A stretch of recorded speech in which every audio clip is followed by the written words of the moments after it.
जो लोग अपना शिवसेना छोड़ करके बीजेपी की तरफ आ रहे हैं, राइट, कुछ कुछ ऐसा ही है, ठीक है। उन सब लोगों को यहाँ ले गए थे, अपना कहाँ ले गए थे, ईस्ट में कहीं ले गए थे ना उनको, सब लोगों को वहाँ पे, ताकि वो लोग बागी बन सके, बीजेपी ज्वाइन कर सके। अब अल्टीमेटली क्या हो रहा है ना, ये लोग ज्वाइन कर गए, ये लोग बीजेपी, और सरकार बन गई है एकनाथ शिंदे की। सर आप नेक्स्ट क्लास के लिए बहुत जल्दी आए हो, आप नेक्स्ट क्लास के लिए बहुत जल्दी आए हो आप।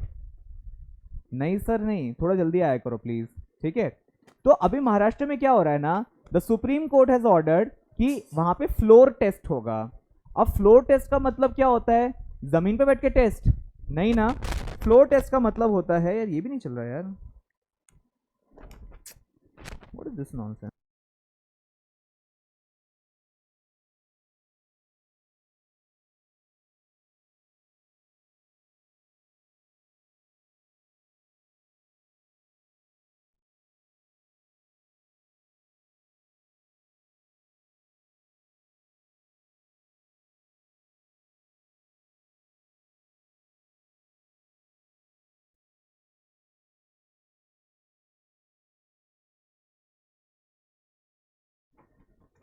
Okay, I think now people can hear me.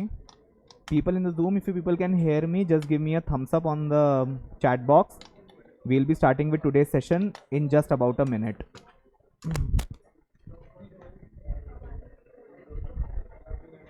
Okay, so good morning everyone. Let's start with our topic today. चलो टॉपिक स्टार्ट करते हैं। कल कल तक हम लोगों ने क्या पढ़ा था, अबाउट रेज्यूमे, ठीक है। रेज्यूमे का है कि ना, हमने इनफॉर्मल हम लोगों ने देख लिया था कि रेज्यूमे कैसा होना चाहिए। कल हमने कवर लेटर डिस्कस कर लिया था, और एक और चीज क्या डिस्कस करी थी हम लोगों ने, स्वॉट एनालिसिस डिस्कस किया था हम लोगों ने, ठीक है। चलो आगे चलते हैं। आज हम लोग पढ़ेंगे about the types of resume. अपन ने एक टाइप ऑफ रेज्यूमे अपन ने डिस्कस किया, अपन ने जिसके अंदर सारे एजुकेशनल क्वालिफिकेशंस ये सब चीजें होती हैं। अब अपन करते हैं formats of resume, upon discuss करते हैं फॉर्मेट्स ऑफ रेज्यूमे क्या होता है। हम लोग जब अपना रेज्यूमे बनाते हैं तो हम लोग उसको डिफरेंट डिफरेंट फॉर्मेट्स के अंदर बना सकते हैं हम लोग उसको। There is not just one format जिसको कॉपी करके, जिसको फॉलो करके हमें अपना हमेशा रेज्यूमे बनाना हो। हम अपना रेज्यूमे जो है डिफरेंट डिफरेंट फॉर्मेट्स के हिसाब से कर सकते हैं। In the formats of resume, the number first format of a resume is called a chronological resume. Chronological का हिंदी में मतलब होता है क्रम के हिसाब से, एंड रेज्यूमे आप लोग समझते ही हो, सो अ क्रोनोलॉजिकल रेज्यूमे।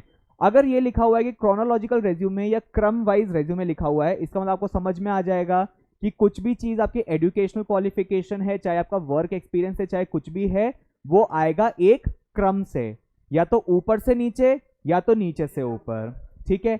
अब क्या होता है, फॉर एग्जाम्पल देखो, आज तो आप लोग क्या है, फ्रेशर्स हो। जब आप लोग है ना 5 years 10 years down the line, जब अपने करियर के अंदर 5 ईयर्स 10 ईयर्स आप लोग इन्वेस्ट कर दोगे, उसके बाद कहीं आप जॉब चेंज करना चाहोगे, तब भी आप अपना रेज्यूमे तो भेजोगे दूसरे एम्प्लॉयर को, प्रोस्पेक्टिव एम्प्लॉयर को, राइट और नॉट। तो जब आप प्रोस्पेक्टिव एम्प्लॉयर को उस टाइम पे अपना रेज्यूमे भेजोगे, तो आप क्या चाहते हो कि आपका एम्प्लॉयर जो है, आपका वर्क एक्सपीरियंस 10 साल पहले का वर्क एक्सपीरियंस सबसे पहले पढ़े, या आज जो आप काम कर रहे हो उसको पहले पढ़े वो।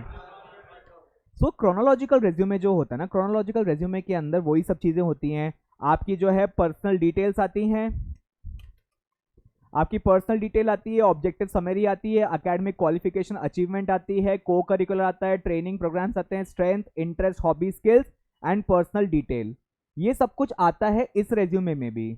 पर इस रेज्यूमे के अंदर क्या होता है कि जब भी आप अपना वर्क एक्सपीरियंस लिखते हो, तो आपका जो सबसे करंट वर्क एक्सपीरियंस है उसे आप सबसे ऊपर लिखते हो, और उससे पहले पहले के वर्क एक्सपीरियंस आप सारे उसके बाद में लिखते हो।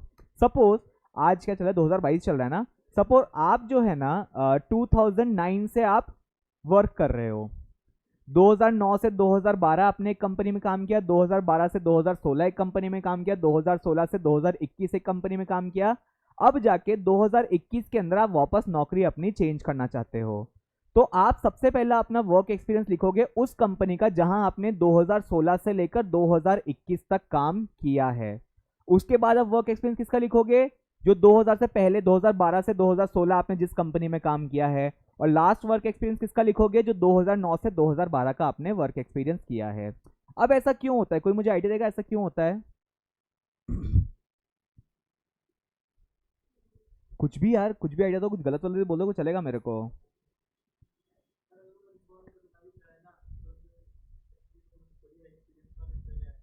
बेसिकली क्या होता है, देखो हम लोग अपने करियर में जब भी आगे बढ़ते हैं, जब भी हम लोग दूसरी दूसरी नौकरियों पे जाते हैं, दूसरी जॉब्स के लिए ट्राई करते हैं, तो हम लोग यही चाहते हैं कि आज हम जो काम कर रहे हैं उससे एडवांस काम करें हम आगे जा करके, या आज हम जिस पोस्ट पर हैं उससे आगे वाली पोस्ट पे आगे जाके काम करें, right. That's why the person who is submitting his resume, his और हर रेज्यूमे, वो सबसे पहले क्या करता है, अपना अपना वर्क एक्सपीरियंस जो अभी कर रहा है, जिसके बेसिस पे वो चाहता है उसको आगे बढ़त मिले। सपोज वो आज अगर मैनेजर पोजीशन पे है और कल जाके वो सीनियर मैनेजर पोजीशन या चीफ मैनेजर पोजीशन के लिए अप्लाई करना चाहता है, तो सबसे पहले ये वर्क एक्सपीरियंस दिखाएगा कि मैं ऑलरेडी एज अ मैनेजर काम कर रहा हूँ।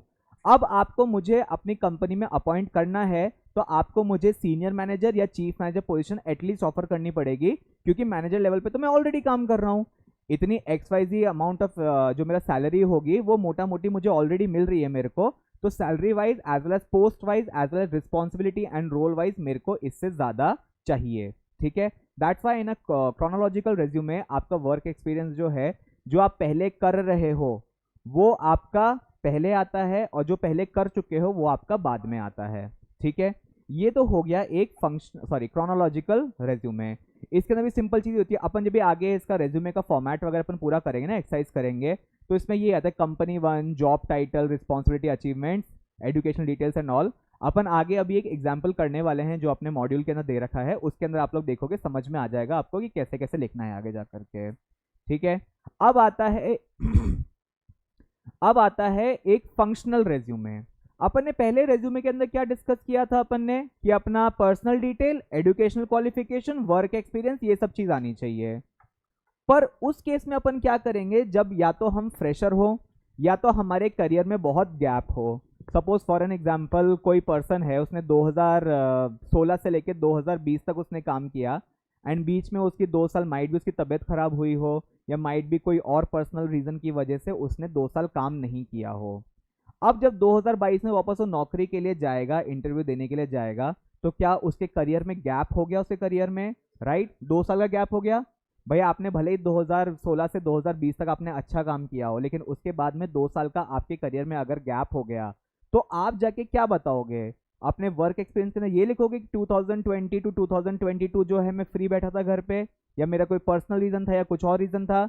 नहीं ना। उस केस में काम आता है हमारा फंक्शनल रेज्यूमे। फंक्शनल रेज्यूमे किस चीज पे फोकस करता है? फंक्शनल रेज्यूमे उस चीज पे फोकस करता है कि आपका स्किल्स क्या क्या हैं। May be a work skill, may be a corporate skill, may be a personal skill, ठीक है। अब वर्क स्किल्स में क्या क्या आ सकता है आपका? जैसे सपोज आप लोगों ने सीए कर किया, आप लोगों ने सबके सब सीए बन गए, ठीक है, तो उनका आईसीए वालों को कुछ होता है ना, 250 घंटे की कुछ तो भी ना वो कंप्यूटर ट्रेनिंग करनी होती है। सपोज आपने वो कंप्लीट कर दी, तो आपने प्रोफेशनल स्किल्स का लिख सकते हो, I have completed 250 hours of my computer skills, ठीक है। और कोई कंप्यूटर स्किल्स है, माना आपको कोई सॉफ्टवेयर आता हो, टैली आता हो आप लोगों को, बैलेंस शीट कोई सॉफ्टवेयर आता हो वो आपको अच्छी तरीके से आता हो, आपने किसी में ट्रेनिंग ले रखी हो, कोई में सर्टिफिकेशन हो आपका, वो सब आपने लिख सकते हो प्रोफेशनल स्किल के अंदर। अब पर्सनल स्किल के अंदर क्या लिखोगे आप लोग? कोई मुझे आइडिया देगा? Yes, very good. थोड़ा तेज बोलो। आप सही बोल रहे हो, बिल्कुल तेज बोलो थोड़ा सा।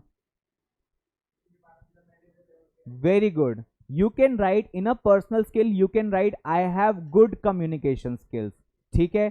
You can right I have good presentation skills, you can right I can make good power point और कैनवा प्रेजेंटेशन। आप फिफ्थ चीज लिख सकते हो कि पर्सनल स्किल्स के अंदर कि I have moderated a few sessions in conferences in my office time, these are my personal skills. आप अगर मुझे हायर करते हो तो मेरे को कंप्यूटर तो आता ही आता है, चार्टर्ड अकाउंटेंट में हूँ ही हूँ, पर उसके साथ साथ में मैं क्लाइंट मीटिंग्स में जाकर भी अगले क्लाइंट को इम्प्रेस कर सकता हूँ। आपके यहाँ पे कंपनी कोई कॉन्फ्रेंस हो, कोई क्या बोलते हैं इसको, मीटिंग हो, कुछ भी हो, उसको मैं होस्ट कर सकता हूँ, मॉडरेट कर सकता हूँ। These are my personal skills. इसे कहते हैं हम लोग क्या? Functional resume. अब मैं इस वक्त पढ़ लेता हूँ क्या लिखा है इसमें। फंक्शनल और skill based resume places more importance on your skills and accomplishments. Job titles and where you have worked previously take on secondary importance. These resumes showcase your skills and experience and are more suited for people who have gaps in their career. आपके career में gaps होंगे तो उसके लिए functional resume बहुत अच्छा काम करेगा। आपको फंक्शनल रेज्यूमे में भी अपना एकेडमिक क्वालिफिकेशन तो लिखनी है, 10वीं 11वीं 10वीं 12वीं सीए बीकॉम एमकॉम जो भी आपने किया है वो तो लिखना ही लिखना है। आपका वर्क एक्सपीरियंस भी आपको लिखना ही लिखना है कि आपने कौन सी कंपनी में कितने साल काम किया है। पर उससे पहले आप क्या लिखोगे? About your skills, about your professional skills, about your software skills, about your personal skills, about your interpersonal skills, whatsoever you want to write it down, whatever you feel like कि वो उस रेज्यूमे में लिखना important है। ठीक है, ठीक है। ये उन लोगों के लिए इंपॉर्टेंट होता है फर्स्ट ऑफ ऑल जिनके करियर में गैप होता है, या तो जो लोग अपना करियर ऑल टुगेदर चेंज करना चाहते हैं। सपोज मेरे एक नोन है, तो वो सॉफ्टवेयर इंडस्ट्री में काम करते थे। वो ही मेरे जीजू के वो हैं, साथ में उनके फ्रेंड हैं उनके। So he worked in a software industry for 18 years. 18 साल उन्होंने सॉफ्टवेयर इंडस्ट्री में काम किया एंड उसके बाद में because of his reasons he wanted to move in an education field. Now he is teaching at this thing, कौन सा है, ISB business school in Hyderabad. ठीक है, वहाँ पे पूरा जो कॉम्पिटिशनल फाइनेंस के सब्जेक्ट होते हैं वो पढ़ाते हैं वो। So when he was changing his career, software industry and education industry क्या दो डिफरेंट चीजें हैं, right? Software industry is more or less an office job, वहां पे अपना काम करो, अपना टारगेट पूरा करो, निकलो।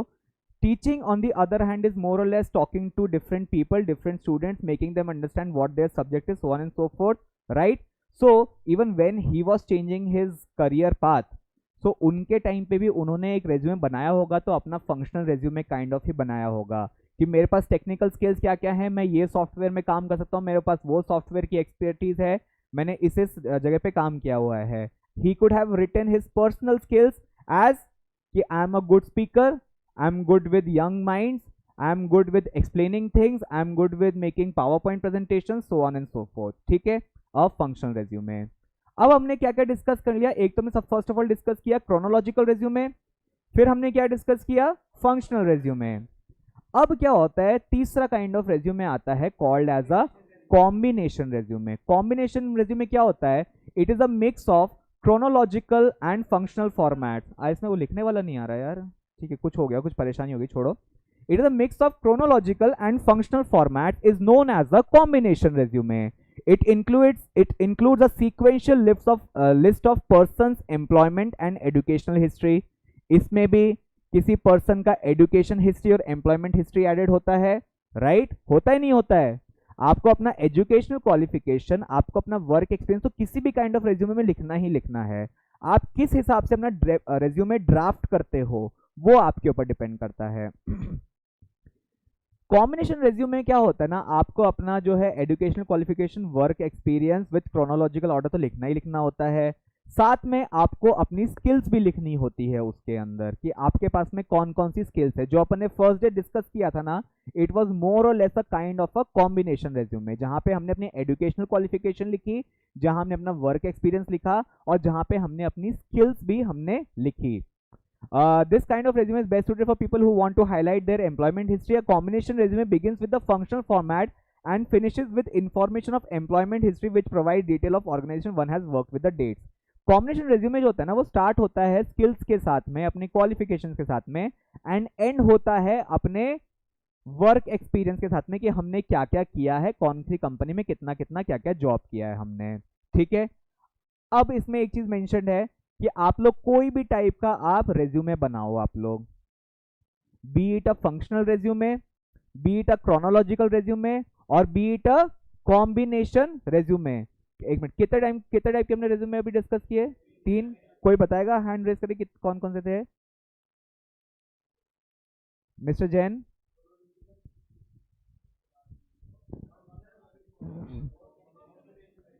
Chronological, functional and combination. Ma'am what's your name? Namita. आप बताओगे मुझे फंक्शनल रेज्यूमे क्या होता है?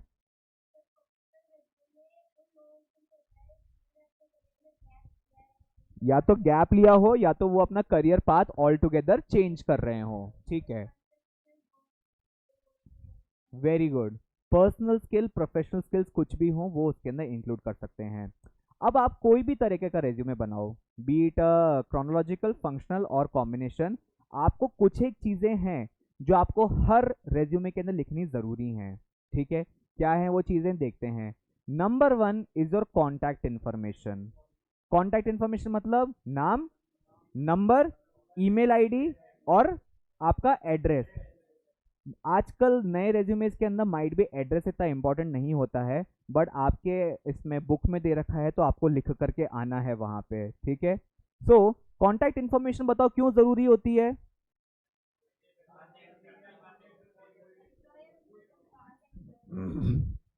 कॉन्टैक्ट इन्फॉर्मेशन इसलिए ज़रूरी होती है बिकॉज ज़रूरी नहीं कि एचआर जो है आज के दिन में ही आपको कांटेक्ट कर ले। उनको 1 साल बाद, 2 साल बाद, 5 साल बाद भी अगर आपको कांटेक्ट करने की ज़रूरत रहे तो आपका नाम, नंबर और ईमेल आईडी उससे मेंशन होगा, तो वो आपको कांटेक्ट कर सकते हैं। ठीक है, सपोज फॉर एन एग्जांपल आज के दिन में मानो एक सीए की जॉब का वैकेंसी निकली एचडीएफसी बैंक के अंदर। ठीक है, आप सब लोगों ने अप्लाई किया, वहां पे 50 पोस्ट थी, अराउंड 70-80 जनों ने अप्लाई किया, उन्हें 50 जने चूज कर लिए और 30 जने बच गए उसके अंदर। ठीक है, अब 50 जनों को जो है उनको ज्वाइनिंग दी उनको 1 या 1.5 महीने बाद की। जब तक 1-1.5 महीने बाद जब तक वो अपनी पुरानी कंपनी जो है उसमें रेजिग्नेशन देंगे, वहां का नोटिस पीरियड सर्व करेंगे, तब तक उनको कोई और रीजन आ गया and one of the person did not turn up for the job. उसने एक दिन पहले मैं उसको मेल करके बोला कि I won't be able to turn up for the job. 50 जने किए थे, 80 जने आए थे इंटरव्यू देने के लिए, 30 जने बच गए थे। अब उसमें से मानो एक जना अगर नहीं आता है या 2 जने या 10 जने नहीं आते हैं, so the HR can again call those 30 people कि आप में से, हम अभी एम्प्लॉयमेंट जगह खाली है, देयर स्टिल 10 पोस्ट वेकेंट, आप में से कोई इंटरेस्टेड है क्या जॉब के अंदर। तो ये इस प्रोसेस के अंदर 1.5 से 2 महीने निकल चुके। जिस दिन इंटरव्यू हुआ था उसके 1.5 महीने बाद ज्वाइनिंग का टाइम था, ज्वाइनिंग के एक दिन पहले अगले ने फोन करके मना कर दिया कि भैया मैं नहीं आऊंगा। तो अगले दिन जो है एचआर को आपको कांटेक्ट करना रहेगा, तो वो कहाँ ढूंढेगा, आपका या तो रेज्यूमे ढूंढेगा या तो आपकी ईमेल ढूंढेगा, उसमें से आपकी कांटेक्ट इन्फॉर्मेशन निकालेगा।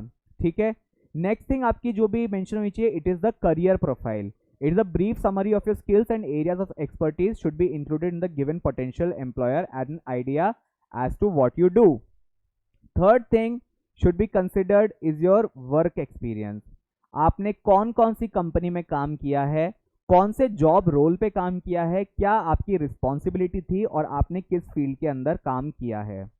सपोज मैं बोलता हूँ कि मैं एचडीएफसी बैंक में काम करता हूँ, आप सब लोगों को लगेगा कि मैं बैंकर होऊंगा, राइट। अब मैं बोलता हूँ मैं एचडीएफसी बैंक में काम करता हूँ, लेकिन मैं उनके सॉफ्ट डिपार्टमेंट के अंदर काम करता हूँ। सॉफ्ट मीन्स जो उनके एप्स वगैरह होते हैं तो टेक्निकल सपोर्ट देते हैं, टेक सपोर्ट के अंदर मैं काम करता हूँ। तो क्या अब मैं बैंकर कहलाऊंगा या मैं टेक स्टाफ कहलाऊंगा मैं, राइट। सो आपका करियर प्रोफाइल जो बताता है आप किसी भी कंपनी में काम कर रहे हो, बट आपकी प्रोफाइल क्या है एग्जैक्टली। आप बैंक में काम करो, आप स्कूल में काम करो, आप कॉलेज में काम करो, आप ट्यूशन सेंटर पे काम करो, पर आपकी प्रोफाइल क्या है आपकी। बैंक बोलने पे जनरली सब लोग समझेंगे कि ये बैंकर होगा, डेबिट क्रेडिट करता होगा, लोन प्रोवाइड कराता होगा, बट मेरी प्रोफाइल तो वहाँ टेक सपोर्ट की है, मैं तो वहाँ पे जो टेक्निकल स्टाफ है उसका सपोर्ट का काम करता हूँ। सो आपका करियर प्रोफाइल इज इम्पॉर्टेंट कि आप क्या कर रहे हो, क्या आपका प्रोफाइल है। Second thing is work experience. Work experience के अंदर बोलते हैं कि आपने जितना वर्क एक्सपीरियंस किया है आपने, वो सब उसमें इंक्लूड होना चाहिए। अब ऐसा भी नहीं है कि आप जो है ना वर्क एक्सपीरियंस के 2-2 3-3 पन्ने भर दो एक कंपनी के लिए।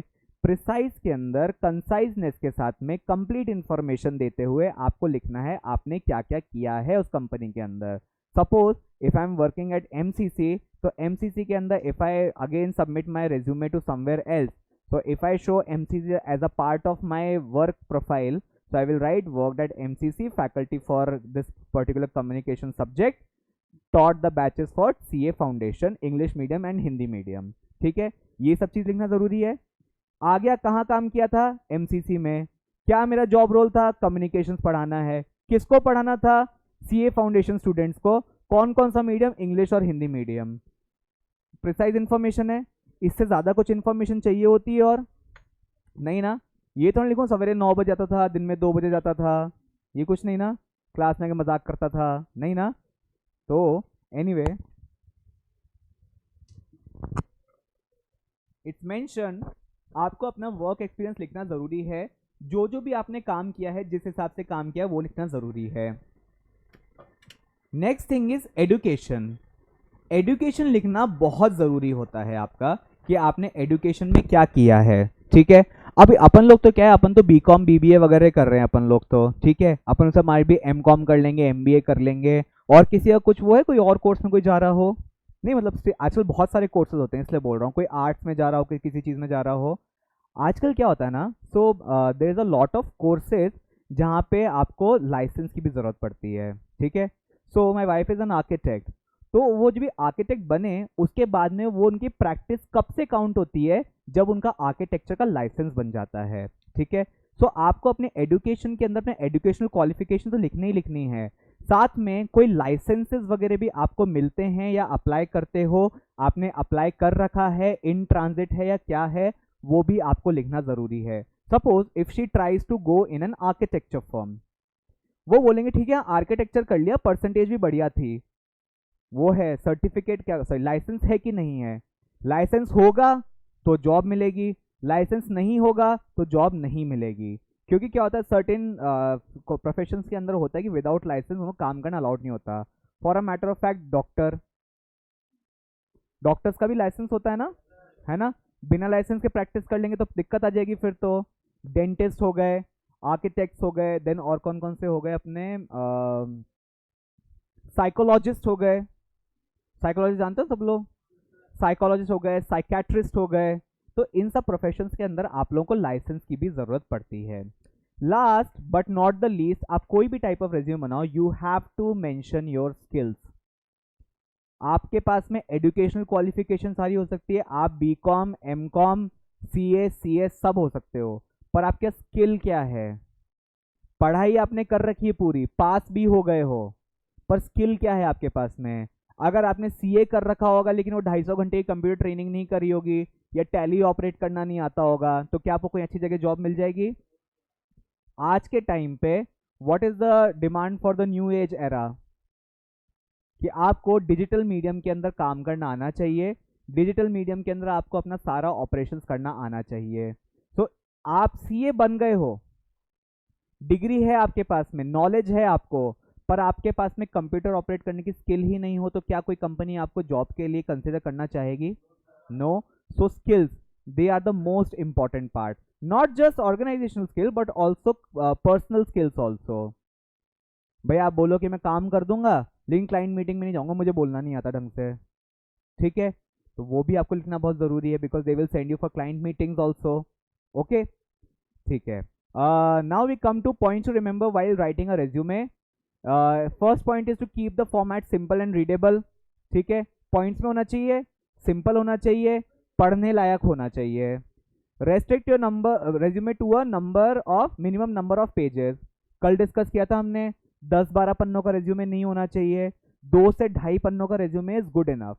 अपने लेवल पे जो हम लोग स्टार्टिंग के अंदर जॉब के लिए जाते हैं, या स्टार्टिंग के अंदर करियर स्टार्टिंग है, 5 year 10 year down the line है, तब तक 2-2.5 पन्नों का रेज्यूमे काफ़ी होता है। उसके बाद जब लोग बाग जो है सीईओ लेवल के इंटरव्यूज़ के लिए जाते हैं, या एमडी लेवल के इंटरव्यूज़ के लिए जाते हैं, या फिर एक may be area head, country head, इस लेवल के इंटरव्यूज़ के लिए जाते हैं, तब उनका रेज्यूमे बनता है around 6 to 7 pages long.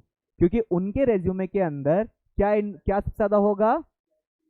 Experience and what functionality सबसे ज़्यादा उसके अंदर इन्वॉल्व होगी, कि मैंने किस ऑर्गेनाइजेशन में काम किया, क्या क्या प्रोजेक्ट पे काम किया, और वो प्रोजेक्ट सक्सेसफुल था कि नहीं था।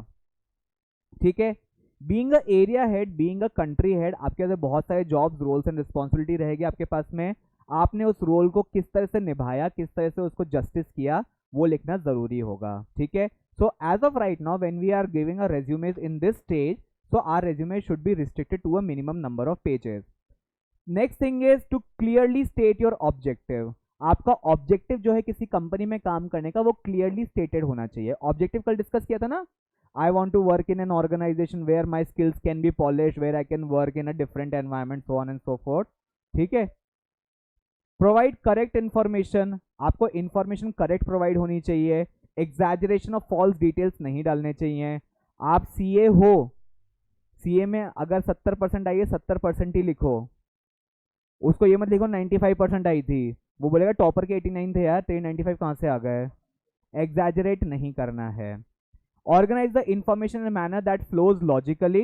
ठीक है, कोहेरेंस पढ़ा था चैप्टर 1 के अंदर, logical gaps, logical bridges between two information.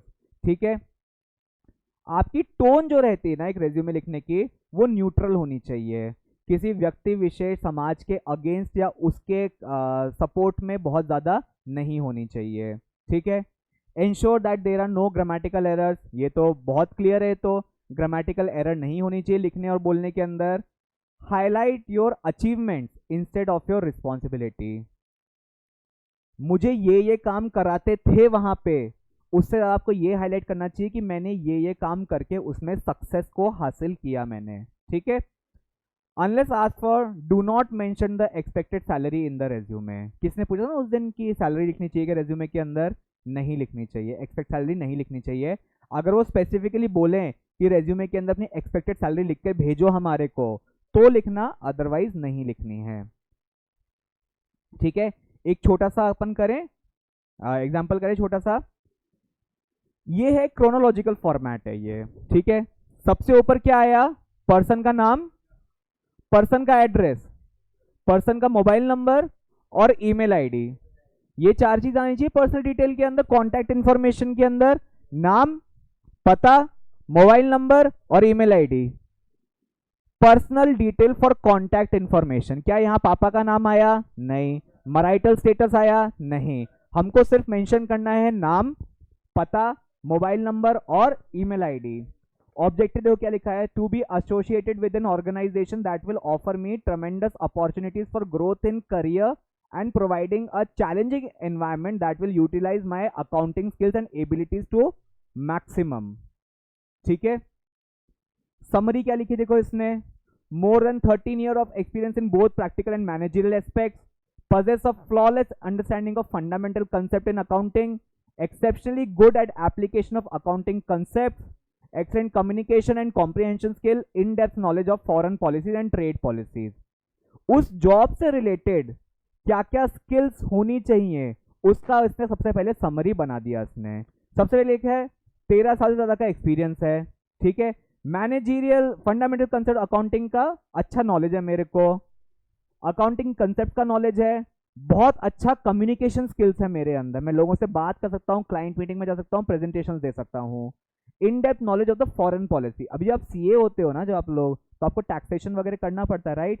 तो बहुत सारी चीजें आती है जो इंडियन पॉलिसीज के हिसाब से भी चेंज करें, टैक्सेशन चेंज होता रहता है। रिसेंटली किसी ने खबर पड़ी about a new taxation policy? किसी ने पढ़ी हो?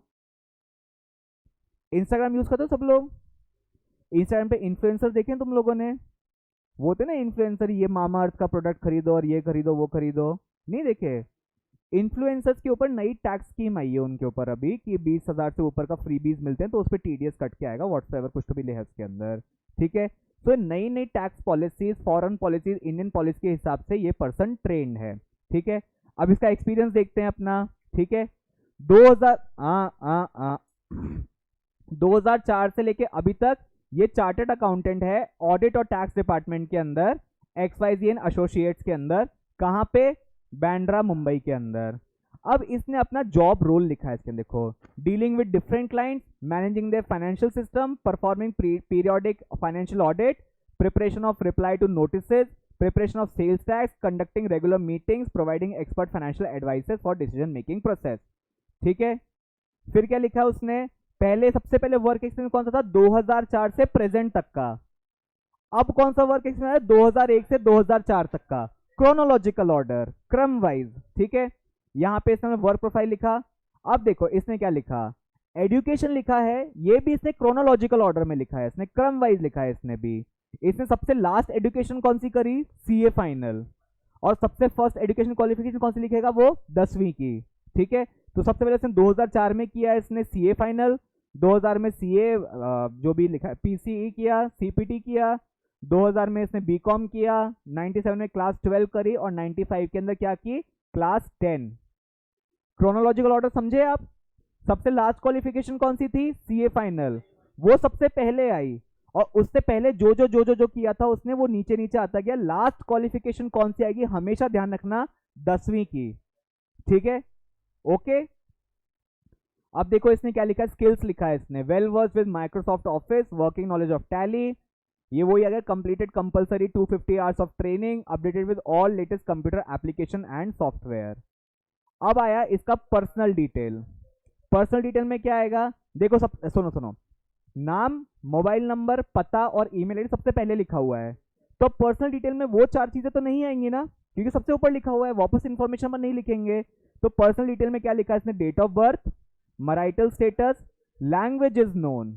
ठीक है, लैंग्वेज इज नोन किस लिए, लैंग्वेज बैरियर्स के लिए, कि इसने मुंबई में काम किया तो उसको मराठी भी आती है। इसको सपोज इसको कहीं पे कंपनी भेजती है, लेट से पुणे भेजती है या इंदौर भेजती है, जहां पे मराठी बहुत बोली जाती है, वहां जाके क्लाइंट से अच्छे से बात कर पाएगा, अच्छे प्रेजेंटेशन कर पाएगा, एंड जो भी डील होगी कंपनी की वो क्रैक कर पाएगा आगे जा करके। एंड परमानेंट एड्रेस इसने यहाँ पे लिखा है। इसने सबसे पहले कौन सा एड्रेस लिखा है, इसे देखते हैं एक बार के लिए।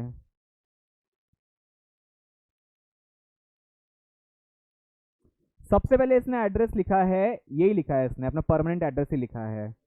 तो आप है ना पर्सनल डिटेल्स के सबसे पहले कॉन्टैक्ट इन्फॉर्मेशन जो लिखते हो ना आप, उसके अंदर लिखोगे आप अपना क्या, मेलिंग एड्रेस जहां पे आप करंटली रह रहे हो, और नीचे परमानेंट एड्रेस में लिखो, नीचे वाले पर्सनल डिटेल में आप लिखोगे अपना परमानेंट एड्रेस। ठीक है, last but not the least इसने डिक्लेरेशन दे रखा है, I solemnly declare that all the above information is correct to the best of my knowledge and believe. फिर क्या लिखा है इसने, डेट, प्लेस। सपोज वो आज के दिन, आज 5 जुलाई है ना, 5 जुलाई के दिन वो पुणे में किसी को अपना रेज्यूमे दे रहा है, तो डेट में क्या आएगा 5 जुलाई, और प्लेस में क्या आएगा पुणे, और लास्ट में इस देखो राइट साइड में इसने ना ब्रैकेट के अंदर खुद का नाम लिखा है, आदित्य भट्टाचार्य। ठीक है, ब्रैकेट के अंदर नाम कभी आता है जब आप सिग्नेचर करते हो। ठीक है, आपने अपना सिग्नेचर किया, लेट्स से इसने ADI समथिंग करके सिग्नेचर किया अपना, उसके बाद में अगर वो अपना नाम बताना चाहता है कि सिग्नेचर कर तो दिया लेकिन सिग्नेचर है किसका, तो नीचे ब्रैकेट के अंदर करके आपका नाम आता है। ठीक है दीपक, सिग्नेचर कैसे करेंगे अपन, पहले सिग्नेचर करेंगे और फिर नीचे क्या लिखेंगे, ब्रैकेट के अंदर। ठीक है,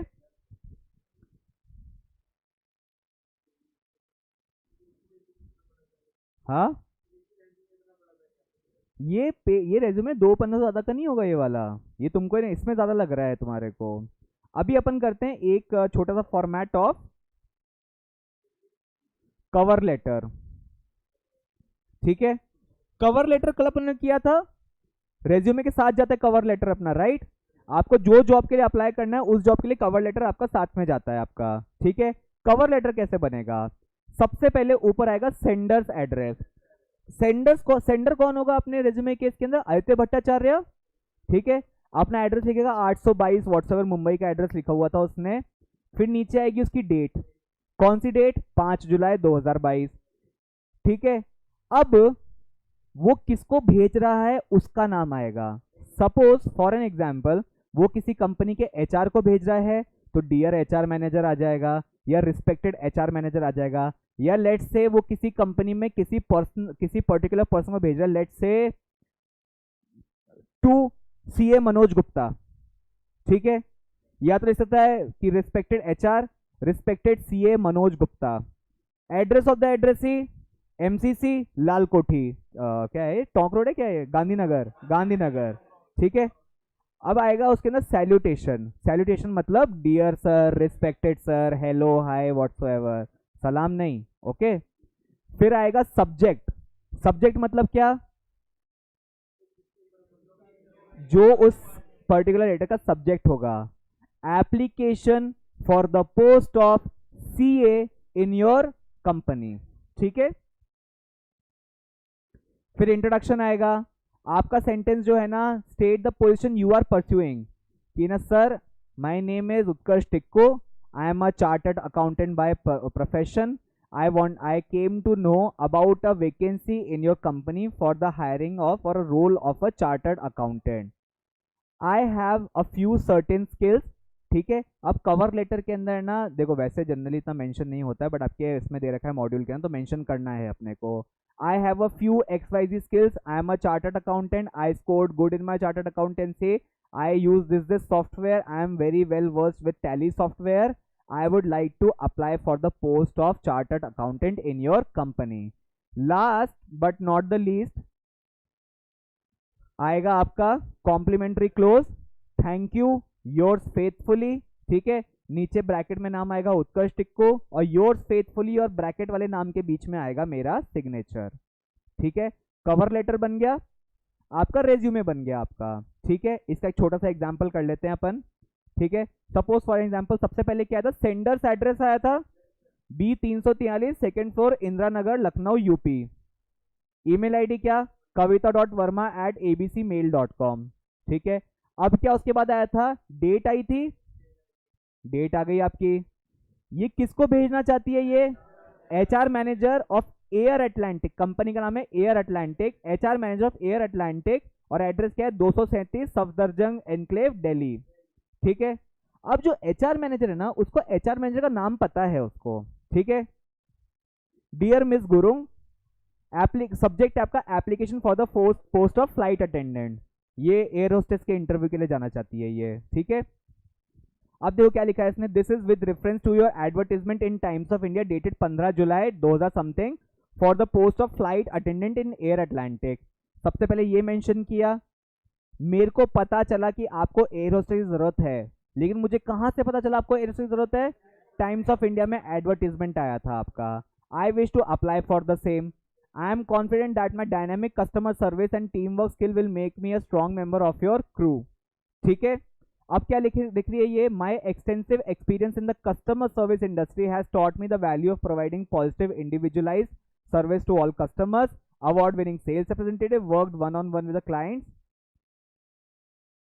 ठीक है। इसके बाद इसने रेस्टोरेंट में भी काम किया हुआ है, देखो क्या लिख रही है, as a restaurant host I ensured each guest comfort and wellbeing, as a host I had to be in constant communication with the wait staff, the kitchen and the management. इसमें ये क्या बता रही है कि मैं एयर होस्टेस की job के लिए अप्लाई करना चाहती हूँ, मेरे पास सारी स्किल्स है, मेरे पास कम्युनिकेशन स्किल्स भी अच्छी हैं, क्योंकि मैं डे टू डे बेसिस पे किचन स्टाफ से भी कम्युनिकेट करती थी, वेटर से भी कम्युनिकेट करती थी, क्लाइंट से भी कम्युनिकेट करती थी, ठीक है। My positivity and clear communication skill help strengthen our team's efficiency and sense of communication, ठीक है। लास्ट क्या है, I would bring the same positive energy, prompt service and hospitality to my job as a flight attendant. I look forward to a positive response from your end. Last में क्या आएगा, या तो thank you लिख लो या तो sincerely लिख लो, फिर नीचे ब्रैकेट के अंदर नाम आएगा और सिंसियरली और ये नाम के बीच में आएगा सिग्नेचर, ठीक है। Got it, this was the format of a cover letter and a resume. अब आप लोगों को कल क्या करना है, आप लोगों को घर से अपना स्वॉट एनालिसिस करके आना है आप लोगों को। मैं कल आप लोगों को एक यहाँ पर केस दूंगा आप लोगों को मैं, ठीक है। जो केस दूंगा उसके बाद में आप सबसे पहले अपनी कॉपी से एक पन्ना निकालेंगे, ठीक है। वो 2 पन्ने होते हैं ना, बीच में जुड़े हुए 2 पन्ने, तो बीच वाला पन्ना जो होता है वो निकालोगे आप। सबसे पहले उसके अंदर हाफ ऑफ द पेज में मेरे को अपना स्वॉट एनालिसिस करके दोगे। स्वॉट एनालिसिस कैसे करोगे कल आपको फॉर्मेट बताऊंगा उसका मैं, ठीक है। उसके बाद में आप एक कवर लेटर लिखोगे और अपना रेज्यूमे बनाओगे, जो भी फॉर्मेट में बनाना चाहो, B it a chronological, a functional और अ कॉम्बिनेशनल, ठीक है। घर जा करके आप लोगों को ये जो सीवीज हैं इनको एक बार देखना है, गो थ्रू करना है इनको एक बार के लिए। Once you go through it आप लोगों को समझ में आ जाएगा कि आपको मोरलेस अपना रेज्यूमे कैसे लिखना है, ठीक है। ये क्वेश्चन जो है सेम जो मैं कल कराऊंगा, ये सेम क्वेश्चन पिछले 2 साल से पेपर्स में आ रहा है and it can come in this years paper also, ठीक है। अच्छे चांसेस हैं, तो कल आप लोग को क्वेश्चन करना है। फटाफट जूम कॉल वालों को देख लेते हैं क्या चल रहा है, फंक्शनल एप्स में combination. Good morning sir, yes sir, okay. People in the zoom class, आपको कोई भी क्वेरी हो ऐप पे लिख देना। कल आप लोगों का भी जो है सेम असाइनमेंट होगा, आप लोगों को भी जो है पेजेस निकाल के बैठने हैं, आपको अपना असाइनमेंट करना है, उसकी फ़ोटो खींचनी है और मेरे को इधर या तो मेरे नंबर पे व्हाट्सएप करना है, नहीं तो मैं आपको ईमेल आईडी शेयर करूंगा मेरी, उससे मुझे ईमेल करना है आप लोगों को, ठीक है। We are all doing the activity tomorrow. We have how many people, 6 people here, Ayushi, Ankit, Arpita, Bhavna, Khyati and Mohit, Naman, Sanjay and Manali. So you all have to do this particular activity, either send me on WhatsApp or an email, okay. I will see you all tomorrow. Please अपना एक एक practice करके आना, okay guys। कल आप लोगों को अपना जो है एक एक प्रैक्टिस ये देख करके आना है रेज्यूमे क्या क्या होता है, एंड उसके बाद में हम लोग चलेंगे आगे। ठीक है।